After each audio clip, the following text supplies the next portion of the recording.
Bom, voltando aqui ao vídeo, ficou faltando dizer uma coisa aqui. Aqui, ó, não sei se eu mencionei ou não no outro vídeo, mas eu não preciso definir nada no Slave em relação à configuração do PC Link, né, do PLC Link. Mas eu preciso definir, tá, a configuração da comunicação, que tem que ser exatamente igual a que está no outro CLP. Tanto que essa linha pode até ser copiada para lá. É só isso que eu defino. Uma vez que eu defini isso, no Slave eu não preciso definir mais nada. Mas se eu não definir isso, a comunicação não acontece.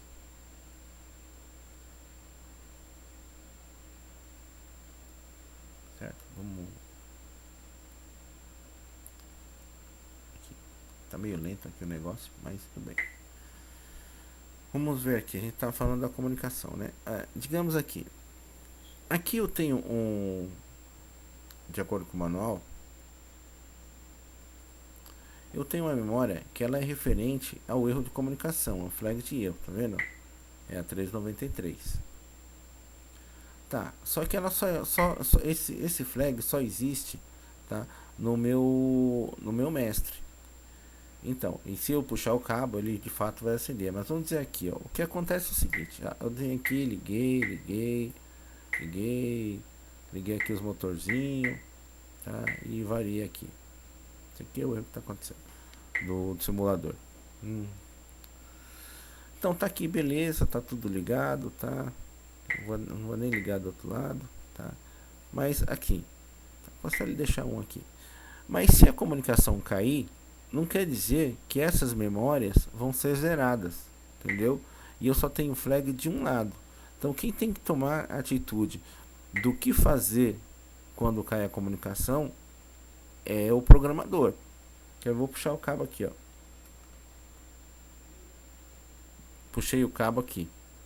Puxei, mas a memória aqui continua acesa, apesar de não ter comunicação. Ó, se eu colocar outra não acende mais. Se eu apertar mais um aqui, ó, não acende mais, tá? Apareceu o erro, mas não mudou nada. Isso pode ser um problema para mim. Digamos que a comunicação caiu e aqui é um inversor de frequência, que é bem plausível essa situação. Aí caiu a comunicação, eu faço o que com o inversor? Nada. Então, esse flag só de um lado não é interessante pra gente, entendeu? A gente tem que pegar e criar uma comunicação entre os dois sistemas para que eu saiba se a comunicação existiu ou não, que é o que a gente fez aqui, tá vendo? Isso é uma teoria bem simplesinha. Eu vou desligar esse simulador aqui para ele parar de fazer barulho. Primeiro eu vou conectar de novo. Eu vou dar um reset aqui.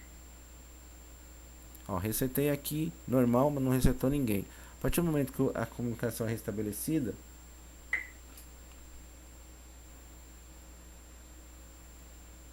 voltou, aí zerou todo mundo aqui, tá vendo? Zerou, e desse lado que tinha acionado mais um, acionou também.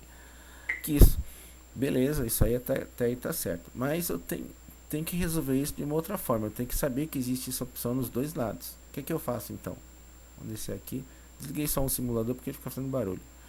Então o que eu fiz? Aqui eu peguei uma memória no meu slave e fico enviando um pulso de 1 em 1 segundo, tá? Que vai para a memória 110 lá pro meu mestre. Meu mestre. Ela vem aqui. Aqui, ó. Tá vendo? Aquela memória que eu estou vendo, ela tá vindo aqui, que é o M104. O que acontece aqui? Eu deixei um temporizador para 3 segundos, tá? O que acontece aqui então? A cada 3 segundos, aquele flag vem e reseta aqui, tá, a minha memória do meu temporizador. Se eu puxar, esse cara não vai vir aqui, ó. Ou ele vai parar ativo. Aí o que acontece? Alarme de comunicação. Isso acontece no outro lado da mesma forma. Do outro lado, o que eu estou fazendo? Eu estou mandando um pulso também por M10.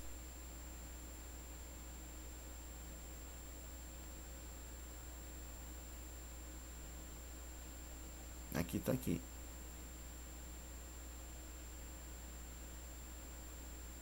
Tá vendo? Alarme. Ele pegou, parou até ativo. Mas como eu tô lendo a borda, tá? ele não resetou o temporizador, deu tempo, alarme. Aí acontece o que? Aparece a sinalização de alarme aqui. Com isso, o que, que eu vou fazer? Aí eu vou decidir, quando a comunicação cair, se eu vou parar esse cara, se eu não vou, se eu posso resetar, porque depende muito do que você está usando. Digamos que você está passando a coordenada aí de um servo ou de um motor de passo. Eu não posso simplesmente zerar, porque se eu zerar eu vou criar um movimento que pode me gerar um problema. Mas se for assim um inversor de frequência, às vezes é interessante, cair a comunicação, eu paro o motor. Eu tenho que saber o que fazer. Então aqui eu não defini o que vai ser feito, porque isso vai depender da situação de cada um. Mas o link para identificação disso, que é o alarme de comunicação, ele tem que existir sempre. Tá vendo? É o M20 aqui que está aqui. Aí uma vez que veio aqui, eu resolvo o que eu vou fazer. Coloquei o cabo de volta, a comunicação volta ao normal e os valores que estavam do outro lado, eles vão vir para cá. Entendeu? Isso é muito importante a gente fazer numa comunicação. E uma outra coisa que eu fiz foi o seguinte. Aqui eu queria passar 10 words, mas eu não tinha 10 words disponíveis. Até tinha, mas vamos dizer que eu não tivesse. Então eu fiz essa comunicação com 2 words só. Como que eu fiz isso? Vamos lá ver. Escrever. Aqui.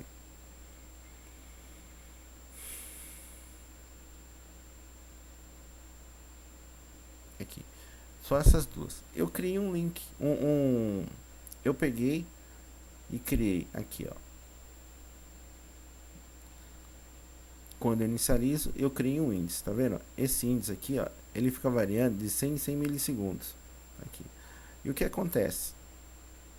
Esse mesmo link eu coloquei aqui na minha memória D20. O que é a memória D20? A memória D20 são essas memórias aqui, tá vendo? D20, D21, por aí vai. O que acontece? Quando eu tenho o índice 1, aqui eu vou passar o valor da memória D20 mais 1. Quando o índice está 2, D20 mais 2, que é D22. E eu estou transmitindo isso aqui, ó. Estou transmitindo isso aqui para o meu D1 e para o meu D2.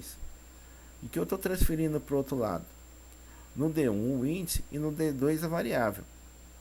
Certo? E lá no SX2, o que é que eu estou fazendo?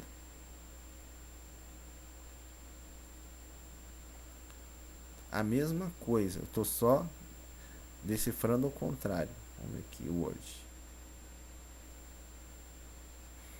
Ah, faltou ver um negócio aqui, ó. Se eu estou transmitindo aqui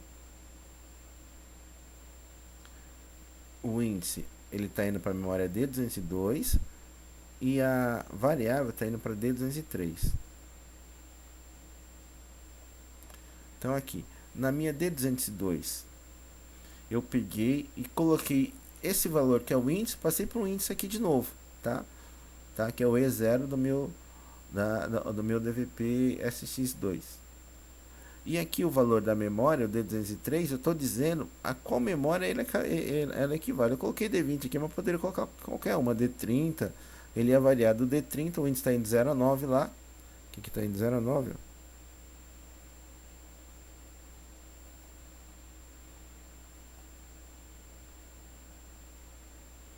Eu estou incrementando, se ele for maior que 9, vai para o 0.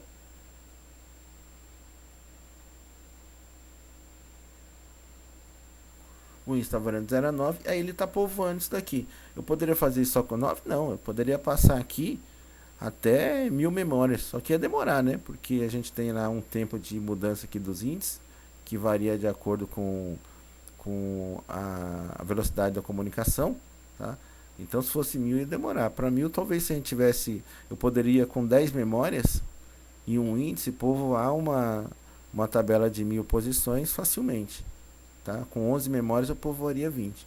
Aí o que acontece? Só tem duas variáveis aqui. Mas quando eu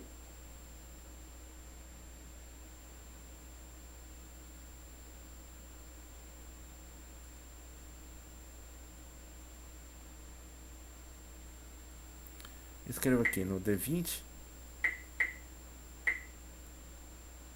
sai aqui. Agora aqui, ó, no D, nem sei qual que é isso aqui. No D27, veio pro D27. Que falei, poder colocar qualquer outra aqui. E por aí vai. Aqui eu vou colocar 14. Aqui eu vou colocar 21. Aqui eu vou colocar 18. Aqui eu vou colocar 11. 72. 63. E 41. Tudo aparece aqui. Eu estou fazendo só com duas memórias, ou seja, eu não preciso de muitas variáveis para fazer comunicação. Com algumas variáveis só em um link, eu consigo, em um índice, eu consigo transferir uma série de coisas. Aqui eu fiz uma transferência direta, aqui eu fiz uma transferência indexada.